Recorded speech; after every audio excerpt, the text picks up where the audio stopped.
And we're going to stay with that story as delegates from across the African continent are in Accra in Ghana for the 45th ordinary session of the African Union Executive Council, as well as the 6th mid-year coordination meetings of the AU regional economic communities.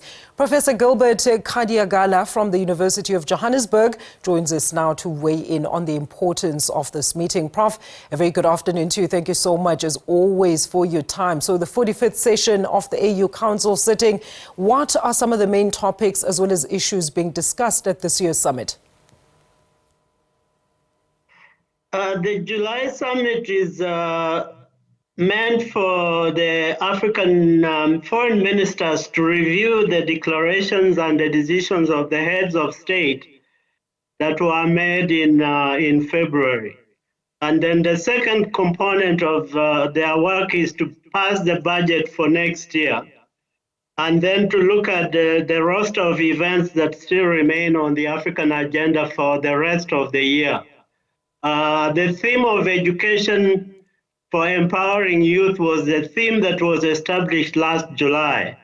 So it was expected that African countries will be focusing on how to increase the funding for education between July last year and this year. So they were also reporting on what happened to the theme that we set up last year, which was empowering youth through education. And I think we've got some comments from some of the delegates that there are a lot of deficits in the education front, and largely because African countries have not really met what is called a Maputo target, which was established almost 20 years ago, for African countries to spend 10% of their GDPs on education. Very few countries are doing that.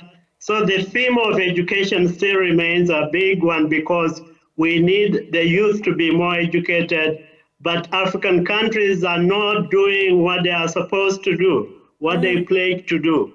So I wasn't expecting much of the education part of the summit, because I was expecting that they would be reporting on essentially the same news, that education is underfunded and Africa still needs to do more. Absolutely. And yes, then the second element was the passing of the budget. Absolutely, Prof. I mean, education is quite a thorny issue, right? Because it varies across the African states that you go to, but it is largely unequal. If it's not too expensive, it's still largely as well inaccessible. So let's dissect some of the main other challenges or controversies that are facing the AU, as well as its member states, that are actually likely to come up during the summit. There's always some criticism about how the body really doesn't have much influence when it comes to African issues like your civil unrest, and issues also pertaining to disputed elections in some of the countries. A lot of those big issues didn't come up because, as I said, this is a very modest conference. It just reports on what the African heads of states have decided upon in their February summit. And some of the key issues that they also want to deal with are issues around the budget for next year. And again, the story is the same every year. The budget is going to be lower this year because member states are not contributing significantly to the AU budgets. So the problem is, the report was we have to rely more on donors, even though we'll be talking about the independence of African financial resources.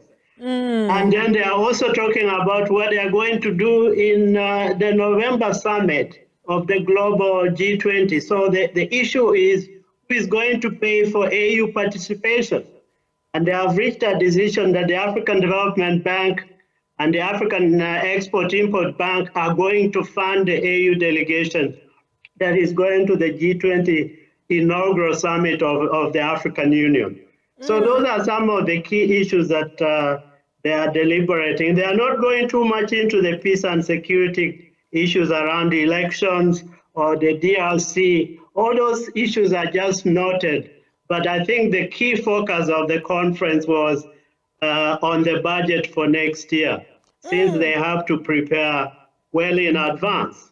So, Prof, why do they need this budget if essentially they're not doing much? They're essentially just a talk shop. That's a big question. I mean, the AU was created by member states to deepen African integration, but the AU has had problems from the beginning. Even though we want to deepen integration, we don't pay for integration as much as we should be paying, just as we don't pay for education as much as we should. Everybody talks about education as a public good, but very few countries are willing to put the money where their mouth is. So the issue of the budget is that the AU has to continue functioning, and it needs a budget. So there is a shortfall for last year was about 250 million. This year, next year's budget is only going to be 200 million for operational expenses. And then the other projects are going to be funded by donors if they are going to come on board. So, I mean, the criticism about funding are not new. They have always been there, and the AU tries to say we are going to raise our own resources, but of course they can't, because a lot of these countries don't have the resources, a lot of the countries don't have the political will, and so the institution will remain just as weak because the member countries are not putting their money where their mouth is. Absolutely, Prof. You and I are going to have a conversation about why do they need to keep running if the effectiveness as well as significance cannot be felt, except just to, of course, pass a certain rhetoric and not really apply certain measures to deal with some of the African challenges that we are experiencing, particularly on issues of security. Prof, thank you so much for your input this afternoon. Professor Gilbert Khadiagala, the International Relations Analyst.